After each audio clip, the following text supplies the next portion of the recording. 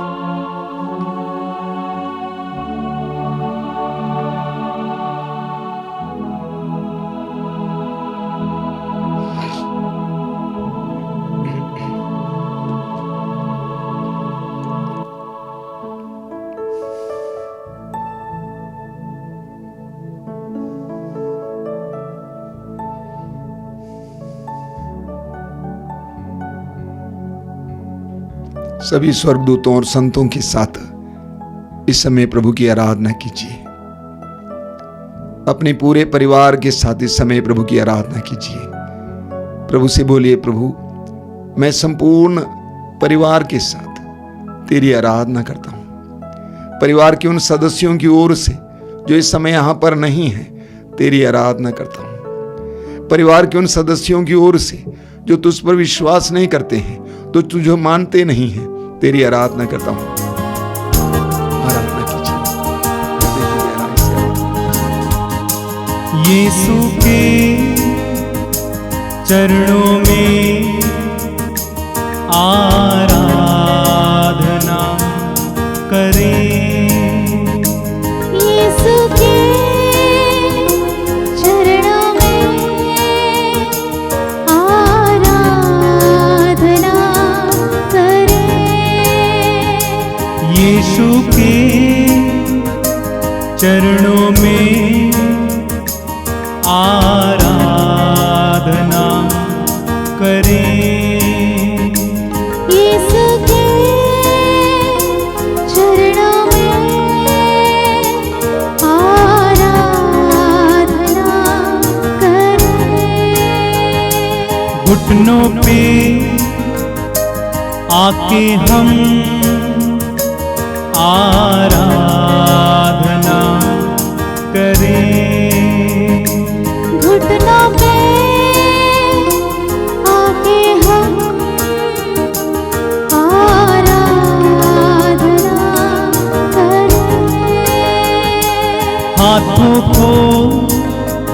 उठा के हम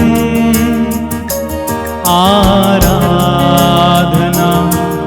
करें। हाथों को उठा के हम आराधना करें। एक साथ मिलके गाएं। यीशु के चरणों में आराधना करें। यीशु के चरणों में आराधना करें। उसके आंगन में आराधना करें। उसके आंगन में आराधना करें। आत्मा से भर के हम आराधना करें। आत्मा से भर के हम आराधना करें। एक साथ मिलके गाएं। यीशु के चरणों में आराधना करें। यीशु के चरणों में आराधना करें। आराधना करें। आराधना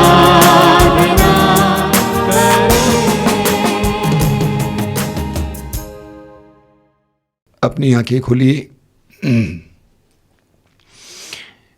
मेरे प्रिय भाई और बहनों, बाइबल में उत्पत्ति ग्रंथ में हम पढ़ते हैं, उसके अध्याय 1 वाक्य 27 में प्रभु कहते हैं, प्रभु का वचन कहता है, ईश्वर ने मनुष्य को अपना प्रतिरूप बनाया। ईश्वर ने मनुष्य को अपना प्रतिरूप बनाया। यह एक बहुत बड़ा प्रकाशना है, एक बहुत बड़ा ज्ञान है जो बाइबल हमें देती है। ईश्वर ने हमें अपना प्रतिरूप बनाया। आप और मैं ईश्वर के प्रतिरूप हैं, होना चाहिए। लेवी ग्रंथ के अध्याय 11 उसके वाक्य 44 में प्रभु कहते हैं, पवित्र बनो क्योंकि मैं तुम्हारा प्रभु ईश्वर पवित्र हूं। पवित्र बनो क्योंकि मैं तुम्हारा प्रभु ईश्वर पवित्र हूं। यह ईश्वर की इच्छा है, क्योंकि हम ईश्वर के प्रतिरूप बनाए गए हैं। और ईश्वर के प्रतिरूप बनाए जाने के कारण हमारा यह जन्मसिद्ध अधिकार है कि हम पवित्र बने। यानी हमारे जन्म से लेकर ईश्वर हम चाहता है कि हम लोग पवित्र जीवन जिए। पेतरुस कहते हैं, पहला पेतरुस अध्याय 1 उसके वाक्य 15 में और 16 में पेतरुस कहते हैं, जिसने आपको बुलाया है वो पवित्र है, इसलिए सब बातों में पवित्र जीवन जिए। पवित्रता हमारा जन्मसिद्ध अधिकार है। हम सभी जानते हैं कि पवित्रता के अभाव में हमारे जीवन में प्रभु का हस्तक्षेप नहीं होता है, प्रभु के चमत्कार नहीं होते हैं। आज के वचन में आपने सुना, प्रभु कहते हैं अपने को पवित्र बनाए रखो, अपने को पवित्र बनाए रखो और कल प्रभु तुम्हारी आंखों के सामने चमत्कार दिखाएगा। प्रभु हमारे जीवन में, हमारे परिवार के जीवन में बहुत सारे चमत्कार प्रकट करना चाहते हैं, लेकिन उसके लिए प्रभु चाहते हैं कि हम लोग पवित्र बने। अपवित्रता और पवित्रता एक साथ नहीं जा सकती है। प्रभु यीशु ने कहा, सुअरों के सामने मोती ना फेंको। जब तक हम प्रभु की कृपा के योग्य नहीं बनते, तब तक प्रभु की कृपा में प्राप्त नहीं हो सकती है, उसकी उम्मीद भी नहीं रखी जा सकती है। तो प्रभु ने हमें वचन दिया है। आज हम लोग पवित्रता के लिए, शुद्धता के लिए प्रार्थना करेंगे। आंखें बंद कीजिए। सबसे पहले ये जानिए, ये महसूस कीजिए कि मैं अपवित्र हूं। मेरा हृदय, मेरा मन, मेरी नजरें, मेरी जुबान कितने अपवित्र है। महसूस कीजिए और प्रभु से चाहिए कि प्रभु मैं शुद्ध होना चाहता हूं। प्रभु से उम्मीद रखिए कि मैं शुद्ध होना चाहता हूं, मैं पवित्र होना चाहता हूं, मैं प्रतिदिन तेरे चमत्कारों का साक्षी बनना चाहता हूं। मेरे जीवन में, मेरे परिवार के जीवन में तेरे चमत्कारों का साक्षी बनना चाहता हूं।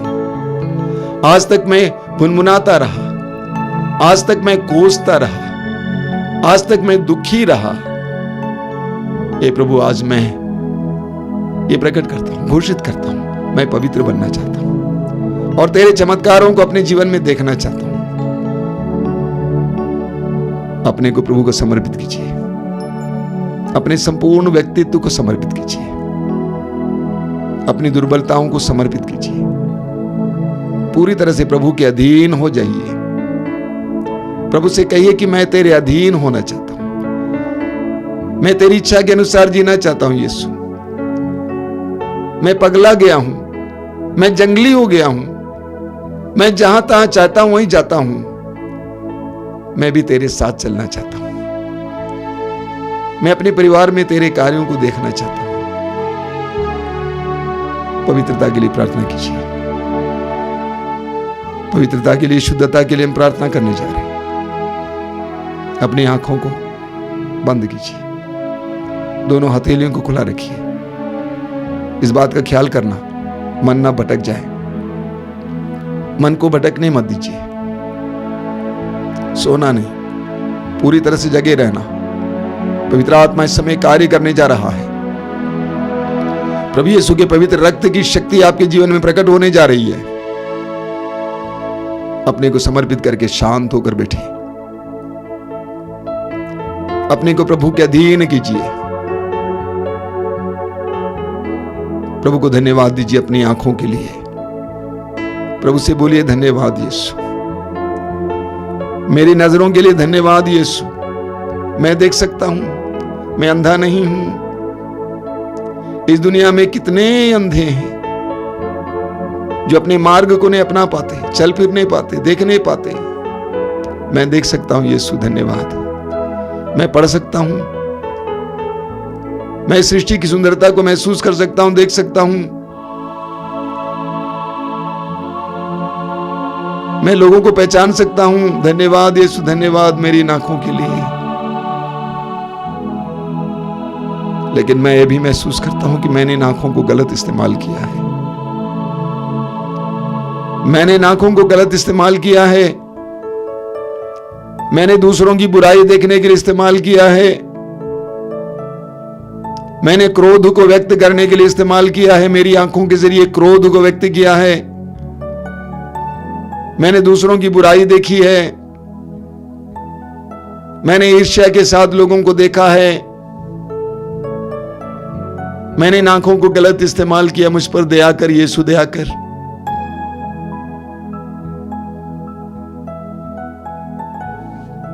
मैंने इन आंखों को गलत इस्तेमाल किया है गंदी किताबें पढ़ने, गंदी पत्रिकाएं पढ़ने के लिए, गंदी तस्वीरें देखने के लिए, नग्न तस्वीरें देखने के लिए, अश्लील चलचित्र देखने के लिए, लोगों की नग्नता को देखने के लिए। ओ, मैंने इन आंखों को इस्तेमाल किया है। अश्लीलता में मैं डूब गया हूं। अश्लीलता मेरे मन में भर गई है। उस पर दया कर यीशु, मुझ पर दया कर। मेरी आंखों से न जाने कितने पाप मैंने किए, अपराध किया है। तूने कहा है आंख शरीर का दीपक है। यदि आंख स्वस्थ है तो समूचा शरीर प्रकाशमान होगा। वो मेरी आंखें स्वस्थ नहीं थी यीशु।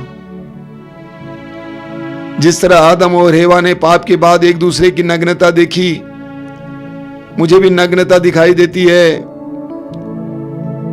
प्रभु यीशु, तेरे पवित्र रक्त में शक्ति है कि मेरी आंखों को शुद्ध करें।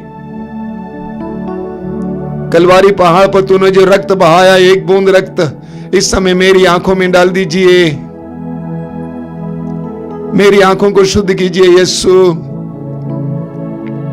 मेरी आंखों में जो गंदगी भरी हुई है उससे दूर कीजिए यीशु। तेरे पवित्र रक्त की शक्ति से इसी वक्त मेरी आंखों को शुद्ध कीजिए, पवित्र कीजिए। मेरी आंखों और मेरे मन में जो अश्लीलता भरी हुई है, जो बुरी यादें हैं, प्रभु यीशु तेरे पवित्र रक्त की शक्ति से इस समय मिटाइए। मेरी आंखों को शुद्ध कीजिए यीशु। मेरी आंखों को पवित्र कीजिए यीशु। जो आंखें तूने मेरे जन्म के समय मुझे दिया,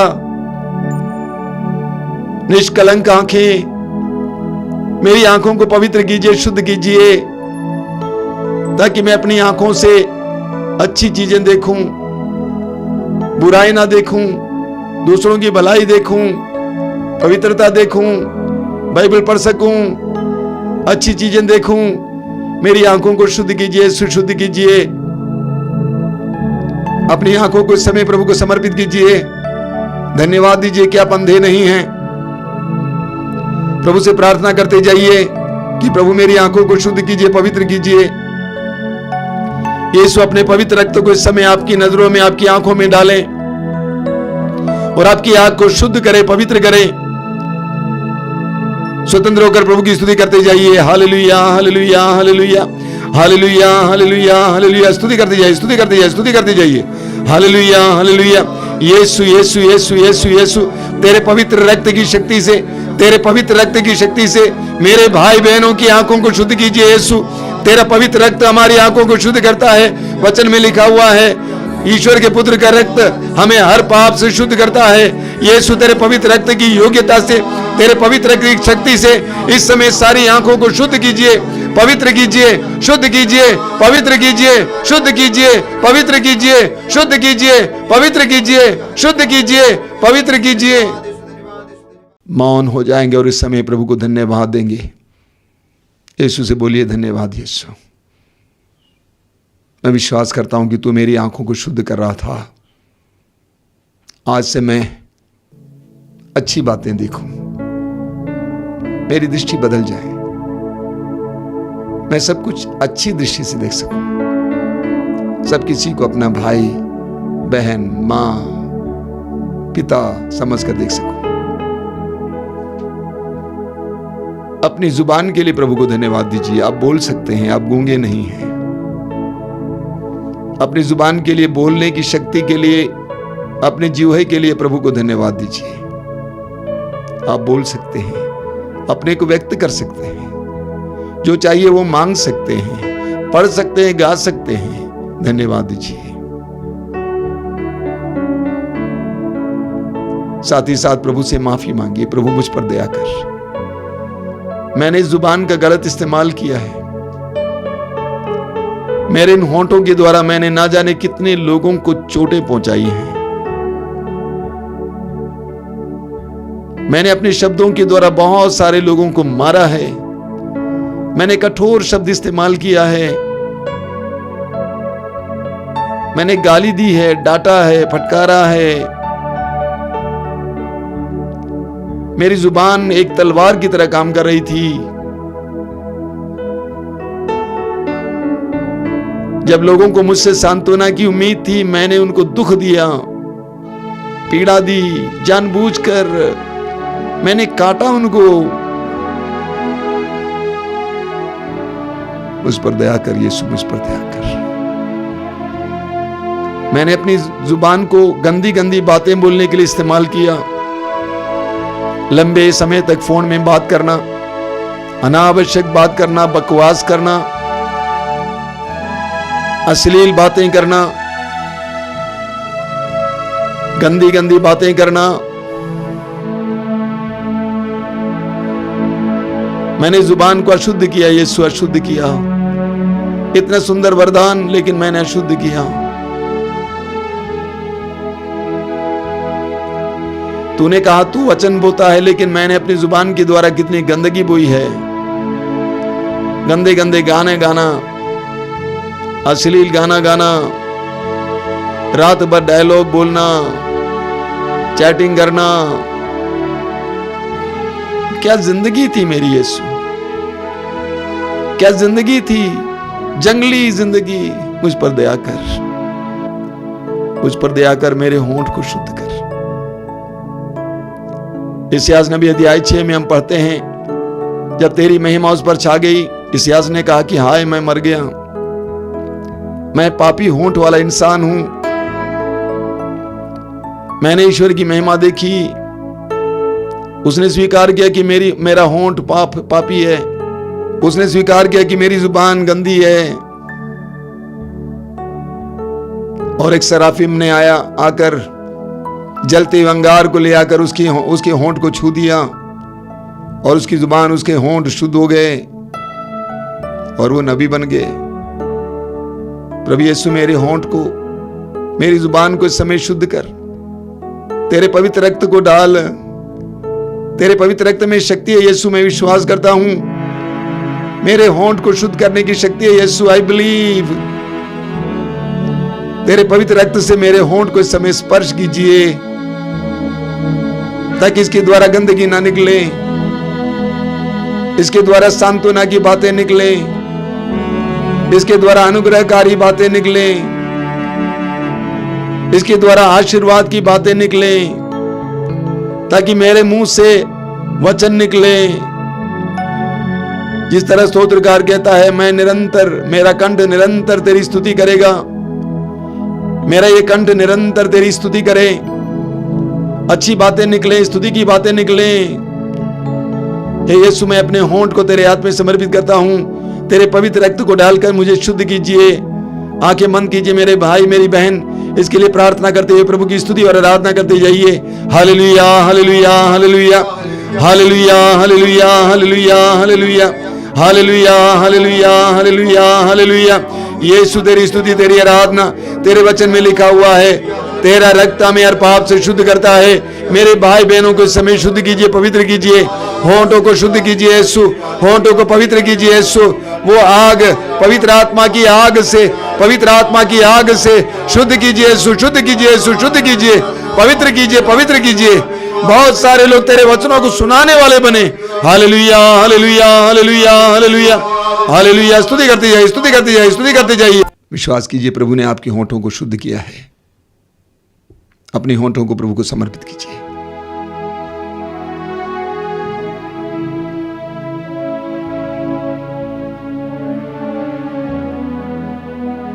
इस समय अपने हृदय को प्रभु के सामने खोलिए। आंखें बंद करके इस समय विशेष करके अपने हृदय को टटोल कर देखिए। मेरे दिल में कितने लोगों के प्रति मेरे दिल में क्रोध है, गुस्सा है, दुश्मनी है, बैर है, अक्षमा है। आप यीशु के सामने हैं, आपको जानने वाले यीशु के सामने। आप उनसे कुछ नहीं छिपा सकते। अपने हृदय को शुद्ध करने का समय है मेरे भाई, समय है मेरी बहन। यीशु आपको मदद कर रहे हैं, आपकी सहायता कर रहे हैं। आंखें बंद करके इस समय याद कीजिए उन लोगों को, कम से कम 5 व्यक्तियों को याद कीजिए जिनके प्रति आपके दिल में गुस्सा है, क्रोध है, अक्षमा है। 5 लोगों को सबसे ज्यादा जिनके प्रति आपके दिल में क्रोध है, उनको याद कीजिए इस समय। एक एक व्यक्ति को इस समय यीशु के सामने लाइए। एक एक व्यक्ति को यीशु के सामने लाइए और एक एक व्यक्ति को इस समय अपने हृदय से क्षमा करते जाइए। बोलते जाइए उनसे, मैं आपको क्षमा करती हूं, मैं आपको क्षमा करता हूं, मुझे भी क्षमा करना, मुझे भी माफ करना। यीशु की आवाज सुनिए कलवारी पहाड़ से, हे पिता इन्हें क्षमा कर, क्यों नहीं जानते कि क्या कर रहे हैं। इतनी सारी यातनाएं देने वाले लोगों को यीशु ने क्षमा किया। क्षमा करते जाए, क्षमा करते जाइए मेरे भाई मेरी बहन। एक एक व्यक्ति को इस समय यीशु के सामने क्षमा करते जाना, यीशु के सामने क्षमा करते जाना, यीशु के सामने क्षमा करते जाना। एक एक व्यक्ति को क्षमा करते जाना, क्षमा करते जाइए।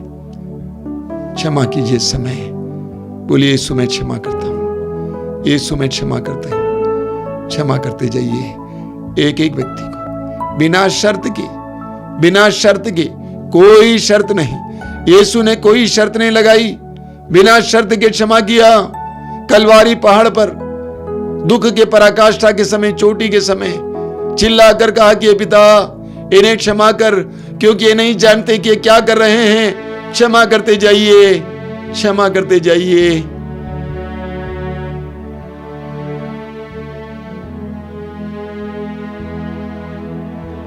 प्रभु आपके साथ है, प्रभु आपकी मदद कर रहे हैं। क्षमा करते जाइए, क्षमा करते जाइए।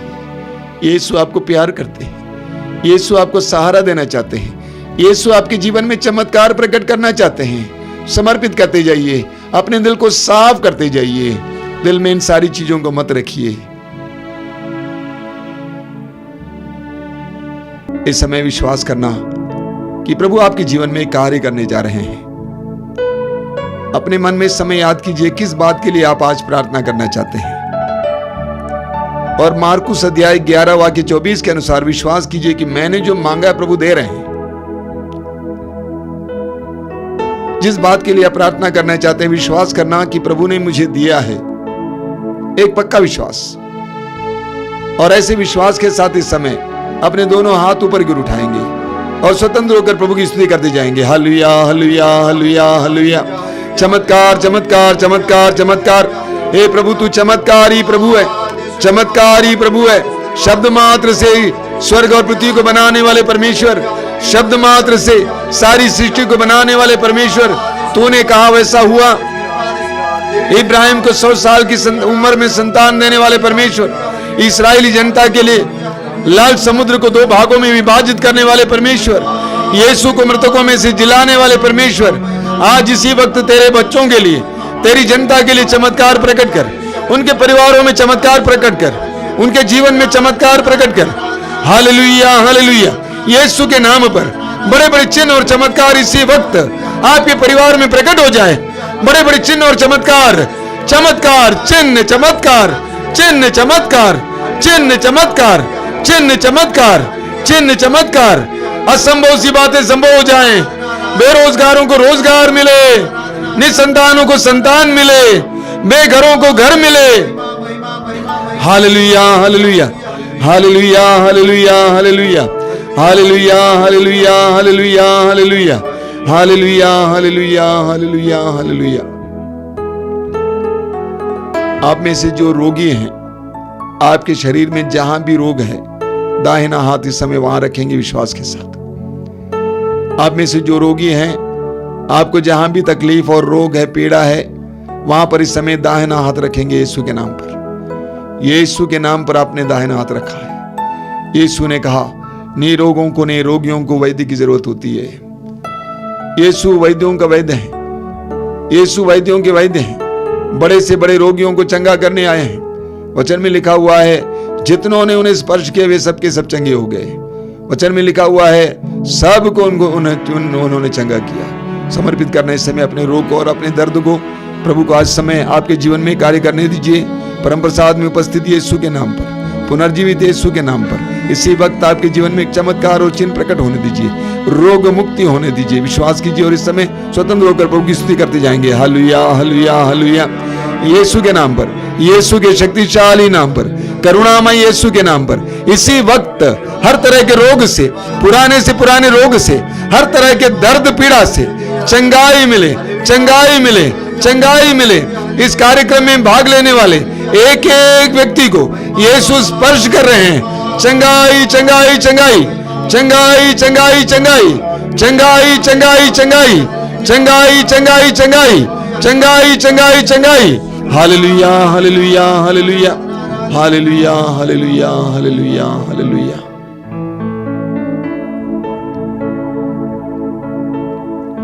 अभी हम परम प्रसाद की आशीष ग्रहण करेंगे। जो लोग तेल और पानी लाए हैं आशीष के लिए, इस समय उठाकर अपने हाथ में उठाकर पकड़ेंगे। प्रभु से प्रार्थना करना, प्रभु इस जल को, इस तेल को आशीर्वाद देना, इसे शुद्ध करना, पवित्र करना, अपने सामर्थ्य से भरना, ताकि ये चंगाई के लिए, बंधनों से आजादी के लिए इस्तेमाल किया जा सके। प्रार्थना करना। आइए हम आशीर्वाद ग्रहण करेंगे।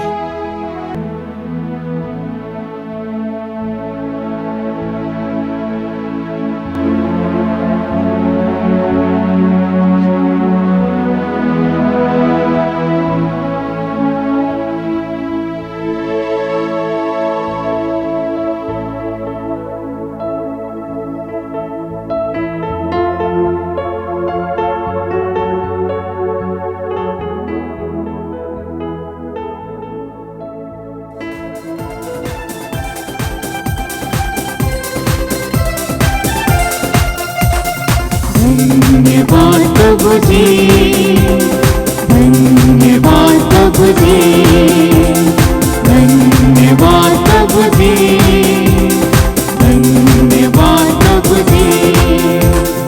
उसने हमारे जीवन में आशा जगाई है, आओ सब जन मिलकर गाएं धन्यवाद प्रभु जी, धन्यवाद प्रभु जी, धन्यवाद प्रभु जी, धन्यवाद प्रभु जी, धन्यवाद प्रभु जी।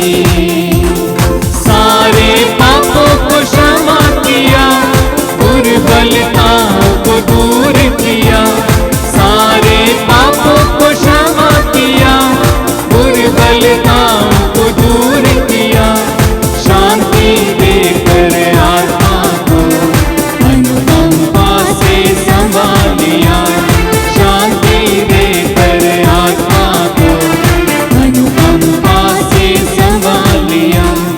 उसने हमारे जीवन में प्रेम लाया है, आओ सब जन मिलकर गाएं धन्यवाद प्रभु जी, धन्यवाद